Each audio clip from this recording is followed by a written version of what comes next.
kristittyjen vainosta, mutta monet on ylimitoitettu. Vähän niin kuin Albaniassa, että perustuslaki sanoo, että ei voi olla mitään. Ja jos sä otat osaa johonkin uskonnolliseen toimintaan, niin sä oot lain suojaton. Laki määrää sinut vankilaan. Ja siellä siis uskonto on negatiivinen. He sanoo, että uskontoja on olemassa, ei käännyttää, ei saa ketään. Se tu evangelizzi vai contro la legge, quindi vai in prigione, ma se vanno contro la legge vanno in prigione. Mutta uskovat tietää, että seurauksena on vankila. Senza permesso, di spionare. Ja on nyt ollut jo monta kuukautta vankilassa ja häntä syytetään vakoilusta. È in prigione, ma lo sapeva, ma non esageriamo.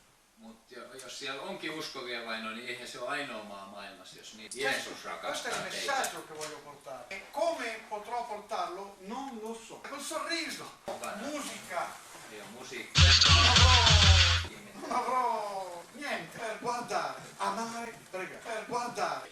L'unica cosa che vi raccomando se dovessi andare in prigione, perché c'è una possibilità, non voglio esagerare, però è anche possibile. Mä näen ainoana syynä, että jos mä joudun vankilaan, niin silloin Jeesus pelkää hirmuisesti, että siellä ne kumminkin sen pistää vankilaan.